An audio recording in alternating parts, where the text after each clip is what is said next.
Hello everyone, me and my friends are going to give you an overview of Edge architecture. Edge architecture is also called as GSM 384 because of the fact that the data transmission rate provided by it is 384 kbps. The GPRS from 2.5G to 2.75G, that is the Edge network, is enhanced so that the service providers and operators can provide its users with wireless data applications, wireless multimedia, emails, web information and entertainment, and above all, the technology of video conferencing. All these technologies are named under the clause of 3G package. But with Edge, we can get all these facilities on our GSM phones, which might prove to be a boon to the user.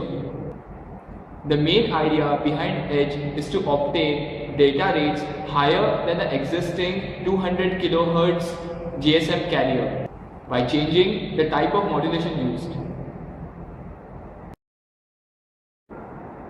Okay, so now let us see how Edge has an edge over GPRS. Stating the current scenario says that Edge will definitely score higher than the GPRS. The former also allows its users to increase the speed, data speed, and the capacity to around 3 to 4 times higher than the GPRS. Secondly, also it allows the existing GSM or the TD-ME carriers to give sophisticated 3G services. And with around 1600 million subscribers of GSM in over 700 countries, 170 countries, offer the full global roaming, anywhere between India to Japan to San Francisco. Edge is based on an 8 PSK modulation, phase shift key modulation, and it allows a higher bit rate across the air interface. One symbol for every 3 bits. Therefore, we can state that Edge rate is equal to 3 times the GPRS rate. Now I'm going to explain architecture of Edge. The architecture starts from BTS. BTS is base transceiver station. It consists of equipment which is used for wireless communication between networks and user equipment. User equipment can be anything like mobile, computer, etc. And networks mean CDMA, GSM, Wi-Fi, etc. BTS was also called as RBS. RBS is radio base station. BTS is a part of BSS, that is base station subsystem. After BTS, BSC comes. BSC is a base station controller. It is a combination of device and software which is used for base station. The device enables the base station for performing the functions like call, setup, termination and handoff, etc. After BSC comes the PCU. PCU is packet control unit. Basically, BSC is the interface between BTS and PCU. In PCU, PCU is a hardware control which is used to differentiate between whether the data is packet switch data or circuit switch data. Like packet switch means Edge and circuit switch means GSM. PCU can be separately incorporated in the architecture, or it can be included with BSC. Including it with BSC will reduce the cost of the architecture.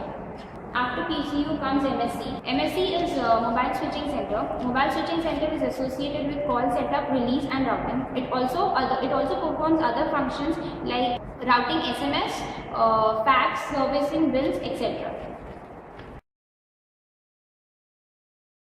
Coming to SGSM. SGSM is basically serving GPRS support node. It is responsible for authentication of Edge mobiles. It is responsible for registration of mobile in the network. It is also responsible for collecting info for the charging for the use of the air interfaces. Now, it goes through 3 stages, first EIR, then HIR and authentication before moving on to GGSN. GGSN is basically gateway GPRS support node. Before going to that, it passes through 3 stages as I said. First is EIR, that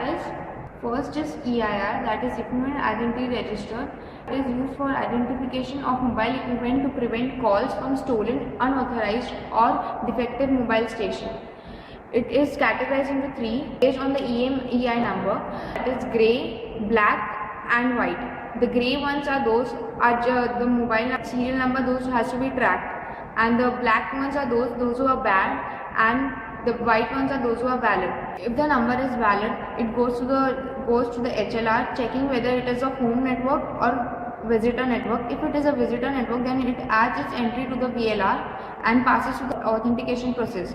Once all these three stages are done, it goes to GGSN, that is, as I said before, Gateway GPRS Support Node. It acts as an interface and router to the external network and has the routing information. It collects the charging info connected to the external networks and also acts as a filter for incoming traffic.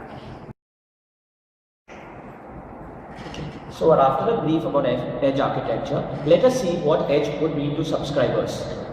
Basically, Edge helps in streaming applications, it helps in very high-speed downloads, it helps in corporate internet connections, quicker MMS, video phones, video conferencing and remote presentations. Okay, so that takes us to the end of the presentation on Edge architecture. Hope that helped you all understand better what Edge architecture exactly is. Thank you for listening to us. Have a nice day.